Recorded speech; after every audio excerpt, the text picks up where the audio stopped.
Welcome back to my channel. I am Adorkable Rachel, and it's time once again for another episode of Rachel Reviews, so let's just hop into it. The next film in the Star Wars lineup is arguably the best of all the Star Wars films, and it is definitely a fan favorite, and that is The Empire Strikes Back. So in 1977, when the original Star Wars film came out, it was a huge success, obviously. It made so much money. That, and of course, it also had a lot of great reviews and a lot of accolades and a holiday special not long after. And at the time of its release, it was also the highest grossing movie of all time. And then a couple years later, in 1980, The Empire Strikes Back completely changed how movies were anticipated up until that point, because everybody, and I mean everybody, got super hyped for this movie when they found out it was being produced. And really, I can understand why everyone was so excited for it, because not only was it a new Star Wars film, but the title says it all. The Empire Strikes Back. So, after taking down the Empire in the first movie,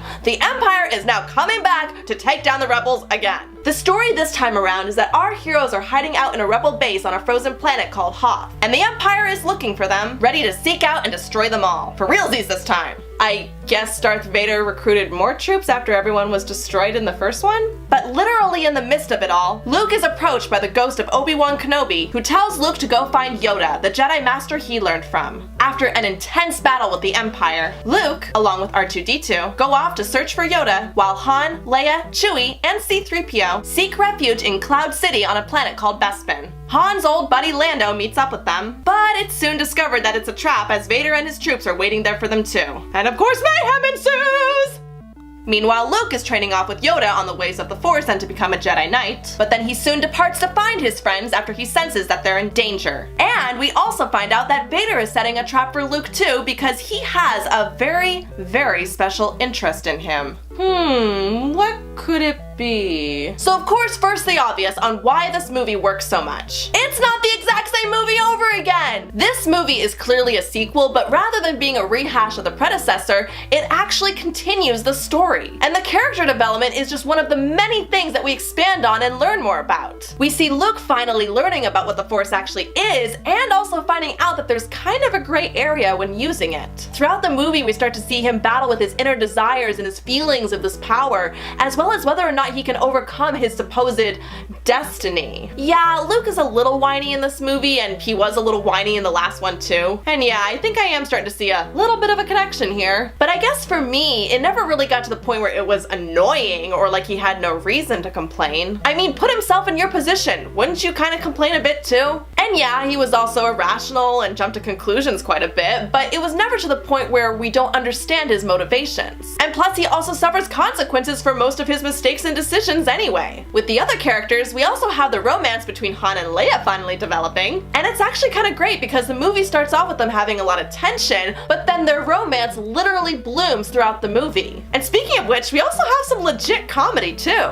Like the last movie, this time around we do have a good balance of comic relief, but it doesn't feel as forced, and it's actually more welcome because it's way more clever, and it does serve the story a bit better too. The banter between Han and Leia actually leads to them finally falling in love with each other. Scruffy nerf herder. C-3PO's comically worrisome attitude actually makes the danger of the film seem more real too. And the silly nature of Yoda when we first meet him also goes on to prove that we shouldn't judge such a little hermit by his size. But despite there being some clever comic relief, the one thing that everyone seems to remember about this movie is that it is way darker than the last one. There's more drama, there's more complexity to the story, and the pacing is even slower than we're used to. Another thing that makes this movie so great is that the stakes are so much higher this time around. Vader in the last film was definitely a dangerous bad guy, but he was kind of more like a cat lurking in the shadows waiting to pounce on its prey. Here though, he actually plays a much more active villain. He takes charge, he sets up traps, he goes to seek out the rebels himself in some scenes, and he's axing off people left and right. In fact, I love how he's killing off several of his lieutenants throughout the movie, but everyone around him just kind of accepts it, rather than just being like, nope, sorry, this is not for me, I have a family to support, and I think that they kind of would like their father in their life. Best of luck to you, Vader, see ya. Instead, it's just more like, huh, someone just choked next to me. Typical Thursday.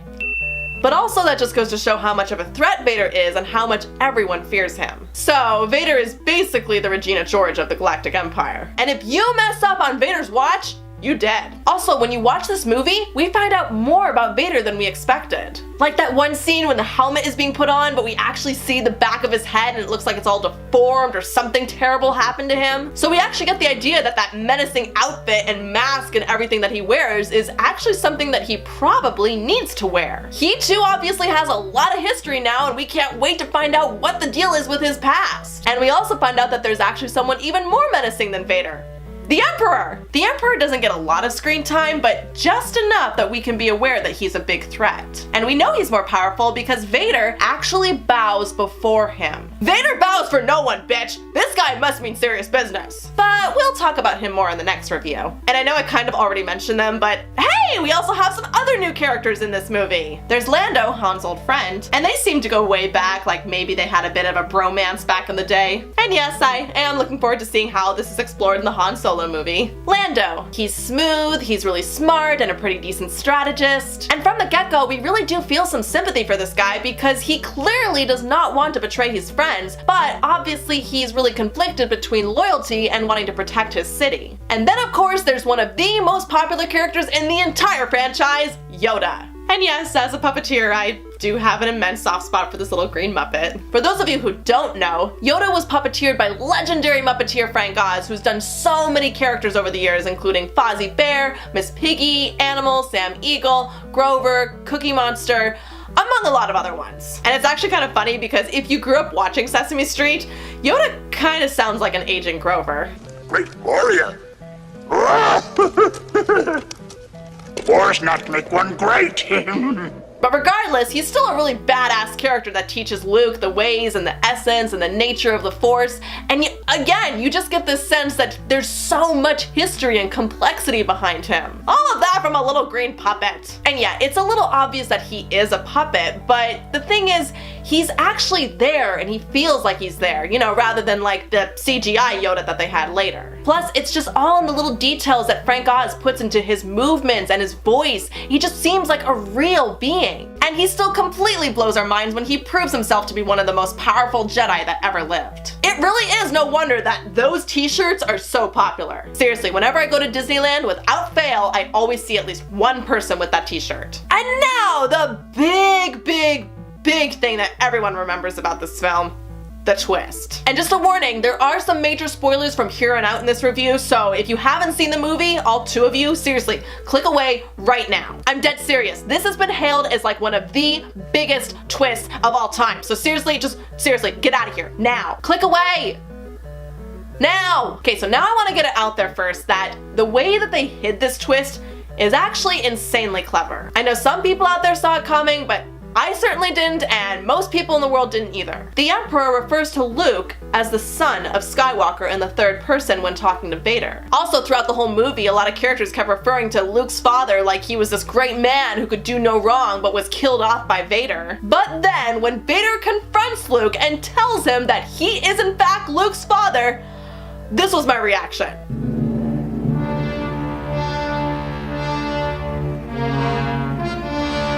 What?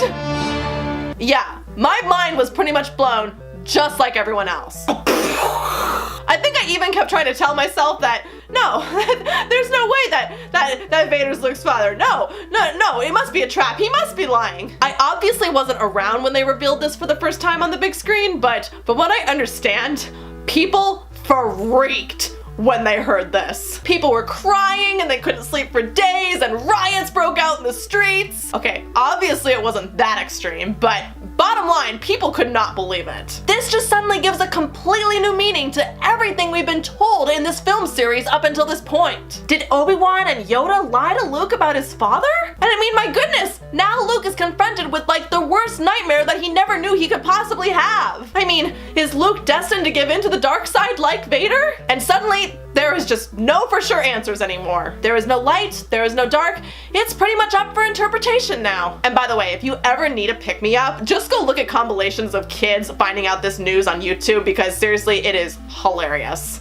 Okay, so truly, after that roller coaster, it's not much of a surprise why fans love this movie so much. Everything is just heightened so much in this movie, from the character development and the stakes, and also the effects are a lot more impressive this time around too. It would appear that they took all the money that they made from the last movie and made an even bigger and more epic one, and it did not go to waste. And the best part is this movie does leave you on a cliffhanger, so if you've been invested up until this point, then you have no choice but to check out the last one. The movie doesn't even end on a high note. There's just like nothing but questions now. Imagine being in 1980 and having to wait 3 years for the next one. I mean, we're going crazy waiting 2 years for the next Star Wars film. Imagine having to wait 3. Lucky for me though, I think I only saw the next movie about a week later, so I didn't have to suffer for long. So before we wrap this up, one last thing that I want to address is the special edition version of this movie. And actually, to be honest, I don't really mind most of the changes in this one. I mean, really all they did was just like up the effects a bit, and then also they added a couple shots, but they did make sense for the story. Like when we were in Cloud City, we actually did see some shots of like a lot of people, so yeah, it suddenly felt more like an actual city. And I don't even really mind the added hologram image of Ian McDiarmid as the Emperor, because he played the character for the rest of the films after this one.